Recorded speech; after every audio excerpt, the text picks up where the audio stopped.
Oi pessoal, tudo bom com vocês? Eu espero que sim, porque comigo tá tudo ótimo. Eu tô aqui hoje para mais uma história aterrorizante aqui do canal. Então se você gosta desse tipo de história, já se inscreve para ficar por dentro sempre que sair vídeo novo. E também no final do vídeo, se você gostar do conteúdo, não esquece de deixar o like e assistir mais um vídeo para dar uma força maior aqui pro canal. Então é isso, eu vou puxar a vinheta e vamos trazer a nossa história aterrorizante de hoje. Vamos lá!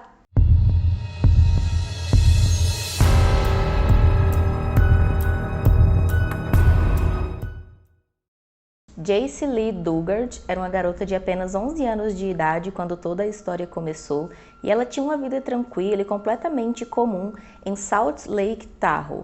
Lá ela vivia com sua mãe Carrie, o seu padrasto Carl e também uma irmã mais nova dela. A Jaycee tinha uma vida completamente comum, ela frequentava a escola, fazia brincadeiras, tudo como uma criança qualquer. E ela ia para a escola sozinha, né? Bem perto da casa dela ali, dava até para ver da casa dela. Tinha um ponto de ônibus, então todos os dias ela caminhava de casa até esse ponto sozinha, pegava o ônibus e ia para a escola. Mesmo sendo bem pertinho, mesmo assim o padrasto dela ainda ficava ali na porta de casa todos os dias, observando o trajeto que ela fazia até o ônibus para poder ter certeza que aconteceu tudo bem. Quando foi no dia 10 de junho de 1991, o dia começou como outro qualquer, e então a Jaycee se aprontou, tudo certinho, e foi em direção ao ponto de ônibus com o padrasto observando como sempre.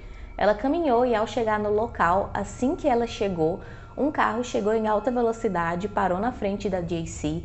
Dentro desse carro tinha um homem e uma mulher. Então a mulher desceu do carro, agarrou o braço da Jaycee e jogou ela dentro do veículo com uma rapidez que todo mundo não entendeu direito o que estava acontecendo, nem a própria Jaycee.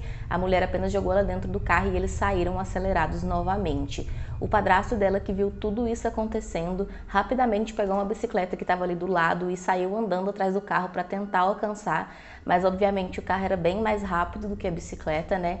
Então ele voltou para casa e já imediatamente ele contactou a polícia para delatar ali o desaparecimento da Jaycee. Como o padrasto da Jaycee viu toda a ação e também logo acionou a polícia, né? As investigações começaram quase que instantaneamente também, mas eles não tinham nenhuma informação, apesar do padrasto ter visto tudo, eles não tinham nenhuma pista além disso para indicar quem poderia ter feito aquilo, então poderia ser literalmente qualquer pessoa. A Jaycee, quando ela foi colocada dentro do carro, ela desmaiou e ela só acordou quando ela já estava na casa dos sequestradores. A casa deles ficava a cerca de 3 horas de distância de onde eles tinham sequestrado ela, então era um local bem longe mesmo da casa dela. E então assim que ela acordou, né, ela começou a questionar o que estava acontecendo, é claro.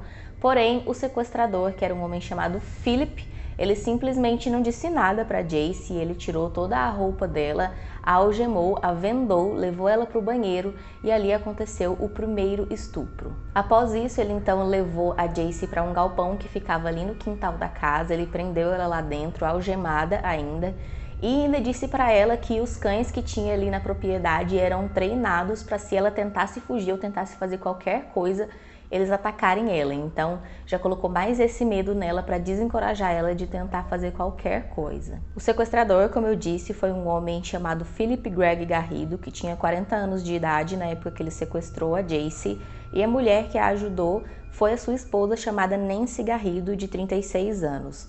Inclusive, foi descoberto depois que dias antes deles sequestrarem a Jaycee, foi a própria Nancy que ficou ali observando o dia a dia da garota, os horários, né, que ela ia ali para o ponto de ônibus. Então foi praticamente ela que escolheu a Jaycee como a vítima, né, e como se ela tivesse ali escolhido ela para dar de presente para o marido Philip. As investigações, como eu disse, começaram quase que instantaneamente, foram movimentadas muitas pessoas e muitas coisas foram feitas.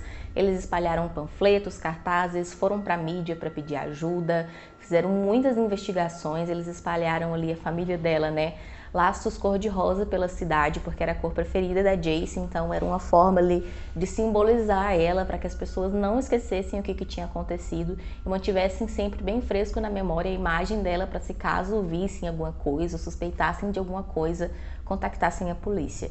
Mas mesmo com todas essas investigações, toda essa movimentação, realmente eles não tinham nenhuma pista. Como eu disse, os sequestradores moravam a 3 horas de distância do local, então poderia ser qualquer pessoa e não tinha como eles terem a mínima ideia de aonde eles realmente estavam. No primeiro mês de sequestro, a Jaycee foi mantida naquele galpão no quintal da casa do Philip. Ela ficava sempre algemada, presa a alguma coisa, e ela era estuprada todos os dias pelo Philip. Ela comia apenas fast food que ele levava para ela, então eles não tinham nem a decência de dar comida de verdade para a garota. Eles levavam batata frita, sanduíche, pizza, e ela não tinha nem mesmo onde fazer as suas necessidades. Ele simplesmente deixou um balde lá para ela usar. E era nesse tipo de situação que ela vivia. Depois desse primeiro mês, eles finalmente tiraram ela do galpão e colocaram ela em um quarto dentro da casa. Ela continuava sempre algemada, dessa vez à cama do quarto, né? Os estupros também continuavam. A diferença é que dessa vez eles deram um diário para ela ter ali com o que desabafar, digamos assim, e também deram um gato para fazer companhia para ela, já que ela ficava tanto tempo sozinha. O Philip era um homem bem estável, ele usava muitas drogas e então ele tinha um comportamento bem estranho. Ele sempre abusava, né, e fazia todas essas coisas horríveis com a Jaycee. E em alguns momentos, depois de fazer todas essas atrocidades, ele simplesmente começava a chorar, começava a gritar desesperado, pedindo perdão para ela, pedindo desculpa, dizendo que ele era ali uma pessoa horrível, que ele era um monstro e que eram as vozes na cabeça dele que mandavam ele fazer aquele tipo de coisa. Então era uma situação realmente muito assustadora, que ele fazia todas essas barbaridades com ela e depois tinha esses surtos pedindo desculpas. Nos primeiros meses de sequestro, a Jaycee tinha contato apenas com ele, ela sequer via a Nancy, e depois de alguns meses ela foi começando a ter contato com a Nancy também, e era também uma pessoa muito estranha e bastante perturbada. Tinha dias que ela tratava a Jaycee super bem, né, conversava com ela, era como se as duas fossem mãe e filha. E em outros dias ela era completamente agressiva, humilhava a garota, falava coisas horríveis para ela. Então ela tão perturbada quanto o Philip, né? Porque além de ela ser conivente com toda essa situação, ter ajudado ele a sequestrar a Jaycee, ela ainda tinha também esses comportamentos completamente surtados. Aos poucos, conforme os meses foram passando, ela também foi ganhando ali certas liberdades de poder ficar ali solta, né, não ficar mais algemada. Ela também podia jantar de verdade, sem ser fast food. Ela podia jantar ali na mesa da sala junto com o casal, como se fossem realmente pai, mãe e filha, né? Uma coisa bem bizarra. Mas enfim, pelo menos agora ela podia comer comida de verdade. E quando a Jaycee então estava com 13 anos de idade, eles descobriram que ela estava grávida do Philip. Ela passou pela gestação, obviamente não deve ter sido nem um pouco fácil. Ela era apenas uma criança que não tinha ideia de nada disso, né? Ela foi sequestrada com apenas 11 anos de idade. Mas ela passou pela gestação e quando foi em agosto de 1994, ela então teve o bebê, que era uma menina. Ela teve ali na casa mesmo com a ajuda apenas da Nancy e do Philip, né, sem nenhuma assistência médica. Mas ainda bem, né, correu tudo certo, ela não teve nenhum risco, nem o bebê. Então ela teve ali a sua primeira filha com o Philip. O tempo passou e em 1997 eles descobriram que ela estava grávida mais uma vez. Aconteceu tudo como da primeira gestação, né? Ela teve ali em casa mesmo, foi novamente uma menina que nasceu em novembro de 1997. Mas após o nascimento dessa segunda filha, a Nancy virou para Jaycee e disse que ela não deveria ensinar as meninas a chamar ela de mãe, que ela devia ensinar que a Nancy era a mãe das três, né? A mãe das duas crianças, dos dois bebês, e a mãe da Jaycee, né? Que ela deveria ali ensinar isso para as meninas e ensinar que as três eram irmãs. Então assim foi feito, ela passou a ensinar as meninas que ela era apenas a irmã mais velha e a Nancy que era a mãe. E além disso também eles mandaram que ela não deveria mais se chamar Jaycee, que era para ela escolher um novo nome. E então ela escolheu o nome Alyssa e foi assim que ela passou a ser chamada, né, a partir desse dia. Uns anos depois, o Philip então resolveu fazer um novo empreendimento. Ele abriu uma copiadora e, para surpresa de todos, ele colocou a Jaycee para trabalhar ali naquela copiadora para ele. E mesmo ela tendo ali acesso a e-mail, a telefone, a outras pessoas, né, clientes que iam ali no local, ela nunca em nenhum momento pediu ajuda de nenhuma forma. E as pessoas às vezes julgam muito ela por isso, né? Tem sempre muito julgamento em cima de vítimas desses casos, quando se sabe que elas teve a oportunidade de pedir alguma ajuda e não pediram. Mas o fato é que ela já tinha sofrido muita lavagem cerebral e também tinha muito medo, ela era sempre ameaçada constantemente.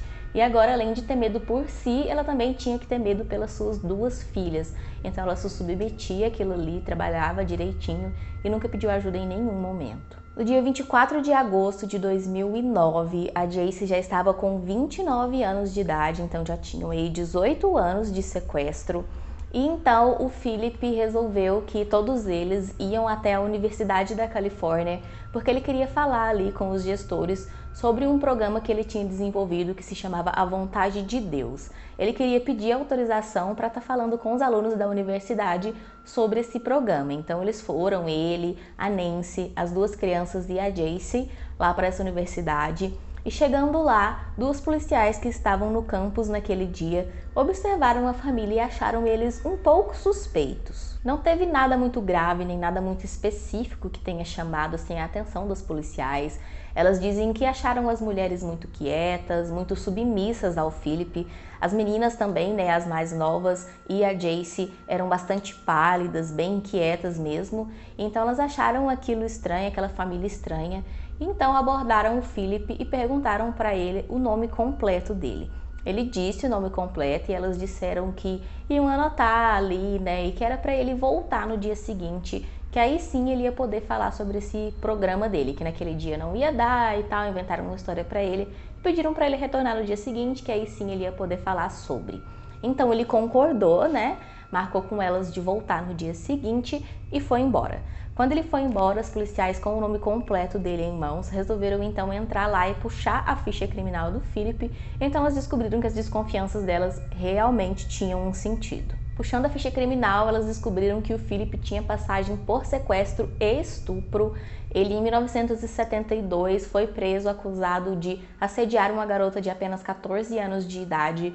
Porém, o caso não teve, né, não foi pra frente porque a menina se recusou a testemunhar contra ele em um tribunal. Em 1976, ele sequestrou uma mulher de 25 anos de idade, levou ela para casa dele e a estuprou. Porém, ela conseguiu ali resistir, né, conseguiu gritar e um policial que estava fazendo ronda na região escutou, foi até lá e prendeu o Philip mais uma vez. Ele foi dessa vez julgado e condenado, porém ele cumpriu uma parte da pena preso realmente e a outra ele foi cumprir em regime aberto. Além disso, na ficha do Philip não dizia sobre ele ter nenhuma filha e ele tinha dito ali para os policiais, né, que a Jacy e as duas garotas eram filhas dele, então desconfiando bastante disso, quando foi no dia seguinte que todos eles voltaram à universidade, eles foram presos e encaminhados para a delegacia para prestar esclarecimentos. Na delegacia, todos eles foram interrogados separadamente e a Jacy, ela estava bem assustada, né, bem calada na dela, ela não falava quase nada. Ela disse que o nome dela era Alyssa, né, que era aquele nome que ela tinha sido forçada a escolher. Mas depois de muito pressionar, ela finalmente contou que as duas meninas, na verdade, eram filhas dela. Então, os policiais já começaram a achar bem estranho, pressionaram mais e mais, até que ela finalmente contou o nome verdadeiro dela. Ao ouvir o nome, eles ficaram bem assim incrédulos, porque o caso dela ficou bem famoso, todo mundo tinha, né, conhecimento desse caso. Então, eles confirmaram que era realmente ela e após fazer essa confirmação, eles perguntaram se ela queria ligar para a mãe dela.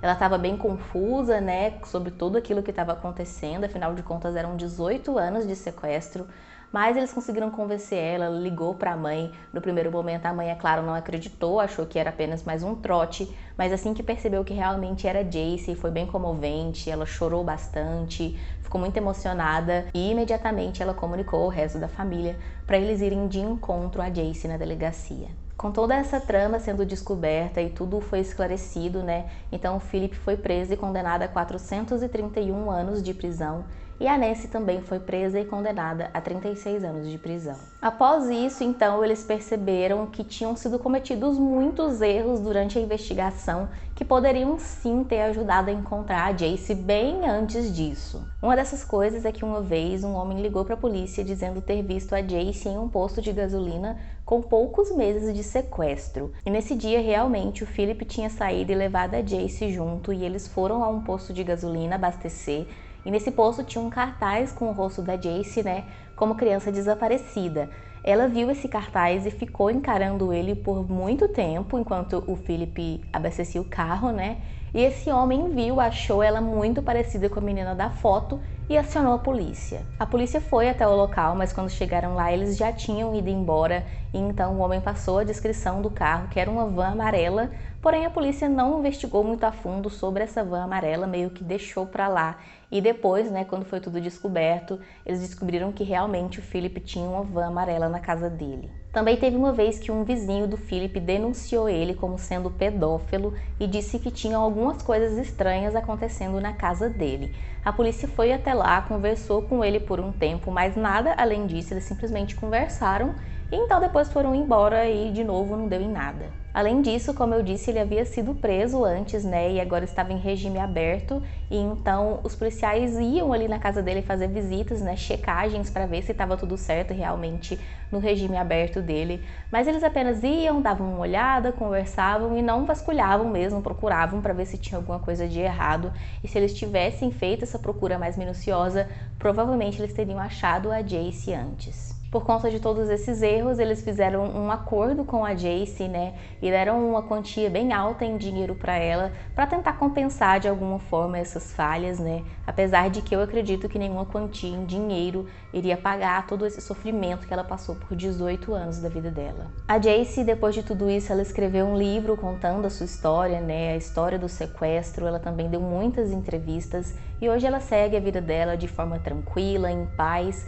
Ela sempre que fala sobre esse assunto, ela fala de uma forma muito positiva, muito leve, mostrando que para nossa alegria, para a alegria de todo mundo que conhece essa história, ela conseguiu seguir a vida dela de forma positiva e hoje vive bem, vive em paz ao redor daquelas pessoas que ela ama. Então é isso, pessoal, a gente chegou ao fim de mais uma história aterrorizante aqui do canal, uma história que, pra fugir um pouquinho, teve um final feliz e eu espero que você tenha gostado. Se você gostou, não esquece de deixar o like e eu te convido para assistir também um desses vídeos que está aparecendo aqui na tela para você. É isso, eu te vejo na nossa próxima história aterrorizante e até lá, tchau, tchau!